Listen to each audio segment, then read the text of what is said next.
ಹಾಸನ ಜಿಲ್ಲೆಯಲ್ಲೂ ಕೂಡ ವಿವಿಧೆಡೆ ಧಾರಾಕಾರವಾಗಿ ಮಳೆ ಆಗ್ತಾ ಇದೆ. ಮಲೆನಾಡು ಭಾಗ ಆಗಿರೋದ್ರಿಂದ ಇಲ್ಲೂ ಕೂಡ ಒಂದ್ ಕಡೆ ಗುಡ್ಡ ಕುಸಿತದ ಆತಂಕ, ಇನ್ನೊಂದು ಕಡೆಗೆ ಜಲಾಶಯಗಳಲ್ಲಿ ನೀರು ಹರಿದು ಬರ್ತಾ ಇದೆ. ಒಳಹರಿವಿನ ಪ್ರಮಾಣ ಕೂಡ ಜಲಾಶಯದಲ್ಲಿ ಜಾಸ್ತಿ ಆಗ್ತಾ ಇದೆ. ಸಕಲೇಶಪುರ, ಆಲೂರು, ಬೇಲೂರು, ಅರಕಲಗೂಡ್ನಲ್ಲಿ ಮಳೆ ಆಗ್ತಾ ಇದೆ ನಿರಂತರವಾಗಿ.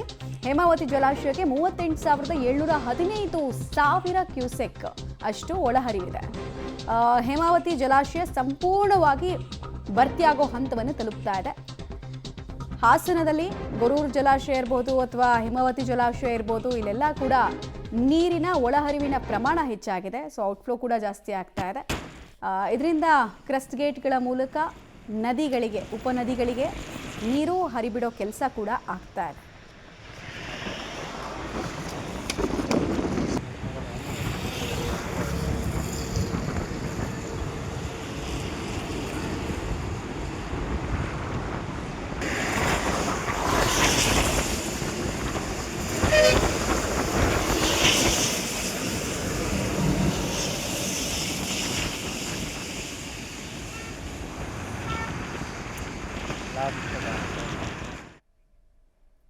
ಚಿಕ್ಕಮಗಳೂರಿನಲ್ಲೂ ಧಾರಾಕಾರವಾಗಿ ಮಳೆ ಆಗ್ತಾ ಇದೆ. ಈ ಸಂದರ್ಭದಲ್ಲಿ ಪ್ರಕೃತಿಯ ಮನಮೋಹಕ ದೃಶ್ಯಗಳನ್ನು ಆಸ್ವಾದಿಸಬೇಕು, ಆಹ್ಲಾದಕರ ವಾತಾವರಣ ಇರುತ್ತೆ ಅಂತ ಸುಮಾರು ಜನ ಹೋಗ್ತಾರೆ. ಹೋದವರು ಕೆಲವರು ಶಿಸ್ತಿನಿಂದ ಹಾಗೆ ಎಂಜಾಯ್ ಮಾಡ್ಕೊಂಡು ಬಂದರೆ, ಇನ್ನು ಕೆಲವರು ಅಶಿಸ್ತಿನ ಪರಮಾವಧಿಯನ್ನು ತೋರಿಸ್ತಾರೆ. ಶೃಂಗೇರಿಯ ಗಾಂಧಿ ಮೈದಾನದಲ್ಲಿ ಪ್ರವಾಸಿಗರ ಆಡ್ತಾ ಇರೋ ಹುಚ್ಚಾಟ ಮೊಬೈಲ್ ಕ್ಯಾಮ್ರಾದಲ್ಲಿ, ವಿಡಿಯೋದಲ್ಲೆಲ್ಲ ಸರಿಯಾಗಿದೆ. ಮೋಜು ಮಸ್ತಿ ತಪ್ಪಲ್ಲ, ಎಂಜಾಯ್ಮೆಂಟ್ ಮಾಡಬೇಕು, ಆದರೆ ಎಂಜಾಯ್ಮೆಂಟ್ ನಿಮ್ಮನ್ನು ಬಲಿ ಹಾಕೋ ಥರ ಇರಬಾರ್ದು. ಪಾಚಿ ಕಟ್ಟಿರೋ ಜಾಗದಲ್ಲಿ ಬೈಕ್ನಲ್ಲಿ ಫೋಟೋಶೂಟನ್ನು ಮಾಡಿಸ್ತಿದ್ದಾರೆ. ಫೋಟೋಶೂಟಿಗೆ ಬೇರೆ ಜಾಗ ಇರಲಿಲ್ವಾ ಅನ್ನೋದು ಒಂದು ಕಡೆ.